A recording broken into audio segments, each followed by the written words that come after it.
मलाला को जानते हो आप? जी जी, मलाला को कौन नहीं जानता। फैन है आप उनके पर्सनली? नहीं नहीं, लानती है वो तो, सॉरी। बस ऐसे ही फजूल सी एक औरत है जो उसको बाहर भेज दिया गया और वो जो मर्जी दिल में आता बोल देती है। ये तालीम है, इससे अच्छा है कि भाड़ में गई वो तालीम उधर हासिल करे। और मैं खुदारा उसके आगे हाथ जोड़ता हूँ कि ऐसे बयान ना दे, ताकि हमारे जो इधर फीमेल कम्युनिटी उनको भी इनकरेज कर रही है कि तुम लोग ऐसे करो।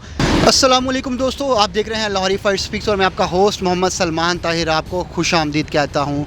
मलाला यूसुफ़ज़ई का नाम जब भी लिया जाता है तो ये पाकिस्तान के लिए एक फ़ख्र है, क्योंकि पाकिस्तान का नाम उसके साथ जुड़ा हुआ है। पाकिस्तान के लिए उसने नोबेल प्राइज़ जीता हुआ है। लेकिन मलाला यूसुफ़ज़ई की पाकिस्तान में जहाँ बहुत ज़्यादा फ़ैन फॉलोइंग है, वहाँ पर बहुत से लोग उसको नापसंद भी करते हैं।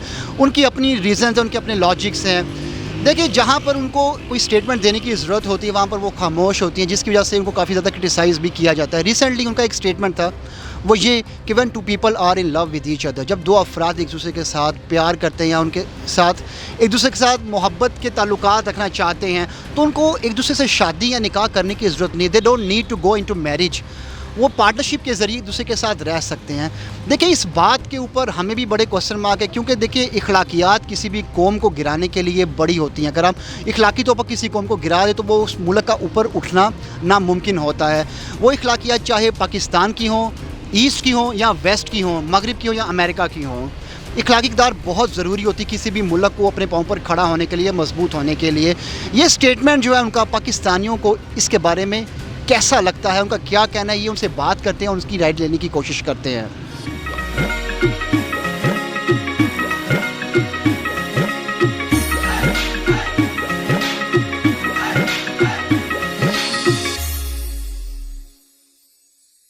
अस्सलाम वालेकुम ब्रदर। वालेकुम अस्सलाम। Your good name? Mohammad Asam Waqas. Ali Abbas, Aamir Shahzad, Mohammad Ibrahim. Ibrahim भाई, मलाला को जानते हो आप? जी जी, मलाला को कौन नहीं जानता। जी जी बिल्कुल जानता हूँ। उनका एक लेटेस्ट स्टेटमेंट आया है अगेन। आगे पीछे कंट्रोवर्शियल स्टेटमेंट देती रहती है, यानी कि कभी जहाँ पे मुसलमानों को ज़रूरत होती है वहाँ पे तो बोलती नहीं है, लेकिन अननेसेसरली टॉपिक्स के ऊपर वो बयान देती है। लेटेस्ट स्टेटमेंट जो उनका आया वो ये है कि अगर दो अफराद एक दूसरे से प्यार करते हैं तो वो विदाउट मैरिज, विदाउट शादी, विदाउट निकाह एक दूसरे के साथ रह सकते हैं। आप उसके इस डिसीजन को, स्टेटमेंट को इंडोर्स करते हो? इस्लाम आता है, पहले तो आपने देखना है कि वो मुसलमान है कि नहीं है, ठीक है। इस्लाम की सबसे पहली बात आती है, वो शायद कहना चाह रही है कि मैं इस्लाम से कोई तल्लक ही नहीं रखती। तो फिर उसके बाद जब वो फील करा देती है तो फिर हमें कुछ सोचने की ज़रूरत ही नहीं है, वो फिर जो मर्ज़ी कह सकती है। बिल्कुल जी करता हूँ। एज आ मुस्लिम हमें देखना चाहिए। पहले तो मैं पूछता हूँ उससे कि क्या तुम वाकई मुसलमान की बच्ची हो, क्या तुम वाकई मुसलमान की बच्ची हो, तो फिर तो तुम्हें ऐसा नहीं देना चाहिए। मुझे लगता है कि वो अंग्रेज़ों में जाके पली बड़ी है, ये अच्छा किया था यहाँ से निकाली गई है।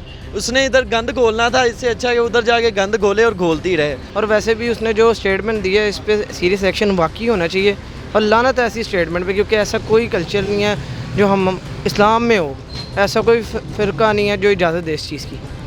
तो इसलिए ये गलत स्टेटमेंट है, इस पर एक्शन लिया जाए। स्पेशली शरियत तो लिखे हुए नहीं रह सकते, जायज़ नहीं है। हाँ जी, मैं तो बिल्कुल इस फैसले के ख़िलाफ़ हूँ। मैं क्या, ये पूरा मुल्क के ख़िलाफ़ होगा, क्योंकि जिस बेसिस पे ये मुल्क हमें मिला है, इस्लाम के नाम पे मिला है। जो इस्लाम हमें कहेगा हम तो वो फॉलो करेंगे, जो मलाला कहेगी वो तो बेशक उन्होंने नोबेल प्राइज़ उनको मिला हुआ है, लेकिन उनकी बात इतनी अहमियत नहीं रखती। एज अ मुस्लिम तो मैं टोटली डिसएग्री करूँगा जी, और बल्कि अपोज़ करूँगा इसको, क्योंकि मुसलमानों के जो है हमारा मज़हब है या दीन जो है इस चीज़ की सपोर्ट नहीं करता है इसको। क्योंकि शादी ज़ाहिर बात है एक निकाह है जिसका एक प्रॉपर वे है, तो जस्ट एक पेपर पे आपको कॉन्ट्रैक्ट कर लेना तो उसको तो आप निकाह नहीं कह सकते एज सच। उसने जो टारगेट किया बेसिकली, उसने पाकिस्तान को, उस कल्चर को, उन नॉर्म्स को टारगेट किया जिसमें वो रहकर गई है। यानी कि उसने कहा कि आपको निकाह करके रहने की ज़रूरत ही नहीं है, आप अगर एक दूसरे से प्यार करते हो तो विदाउट एनी मैरिज आप एक दूसरे के साथ रह सकते हो। क्या यार ये बयान जस्टिफाई किया जा सकता है किसी भी लेवल के ऊपर? इवन चाहे आप वेस्टर्न कंट्रीज़ में क्यों ना रहते हो, वहाँ पर भी शादी का एक कंसेप्ट है। देखें, आपको हमेशा अपनी औकात याद रखनी चाहिए, आप कहाँ से उठे हैं, ठीक है ना। आपको अपनी जड़ों को नहीं कभी छोड़ना चाहिए।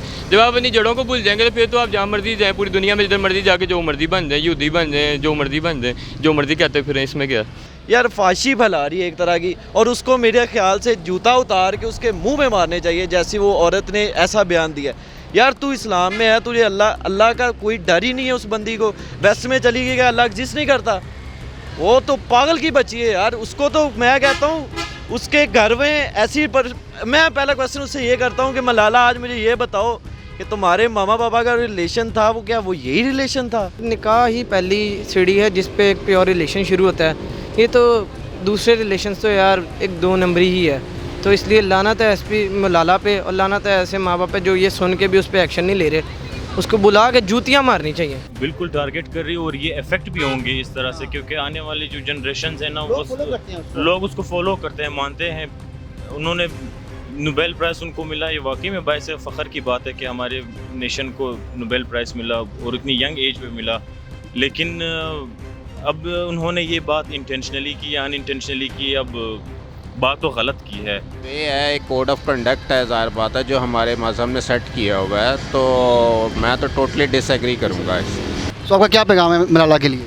मेरा पैगाम यही है कि बीबी तू पहले आ वेख लै तू हैगी की है कित्थों आई है, ठीक है ना, फिर उस तो बाद कोई बयान दे। अगर मुसलमान अगर तू हैगी इंज दी गल नहीं तू कर सकती। तो खुदारा बीबी कोई होश के नाखून ले और ना हमारा भी ख्याल रख, मुसलमानों का ख्याल रख। या तो कह दे कि मैं इस्लाम से साइड पे हो गई हूँ, मेरा कोई रिलेशन ही नहीं इस्लाम से।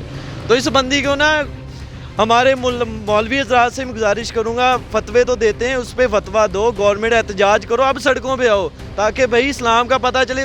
मुसलमान ऐसे बयान दे रहे हैं तो भाई बाकियों का क्या? वेल दोस्तों, पाकिस्तानियों का जो कहना था वो आपके सामने है। उनकी जो स्टेटमेंट्स, उनकी जो राय थी इस स्टेटमेंट के बारे में वो आपने सुनी, हमने आप तक आवाज़ पहुंचाई। देखिए, हम इस बात के हक़ में हैं, हम इसको टोटली इंडोर्स करते कि मलाला को ऐसा स्टेटमेंट बिल्कुल नहीं देना चाहिए। She should apologise publicly the way she said in his press conference, या जो भी यहाँ पे उसने ये बात की थी। क्योंकि देखिए, जब पाकिस्तान का नाम उसके साथ जुड़ता है तो कुछ रिस्पॉन्सिबिलिटी भी उन पे ऊपर आती है जो उनको हमेशा याद रखनी चाहिए। क्योंकि उनके इस तरह के बयान से वो डायरेक्टली या इनडायरेक्टली पाकिस्तान की नॉर्म्स और कल्चर को टारगेट करती हैं। क्योंकि देखिए, हर मुल्क का कल्चर, हर मुल्क की जो सकाफ़त, उसकी नॉर्म्स वो उसके लिए ख़ास होती हैं। चाहे वो मुल्क, हम अपने मुल्क की बात करते हैं, चाहे हम परफेक्ट नहीं हैं, लेकिन देयर आर फ्यू लाइंस जिनको क्रॉस नहीं किया जा सकता, ना किया जाना चाहिए। Malala should apologise publicly, this is our stance on this. इसके साथ ही हम आपसे इजाज़त चाहते हैं। हमारे चैनल को सब्सक्राइब करना मत भूलिएगा। फेसबुक पर और इंस्टाग्राम पर ज़रूर फॉलो करें। टिल नेक्स्ट टाइम, अल्लाह हाफिज़। पाकिस्तान जिंदाबाद।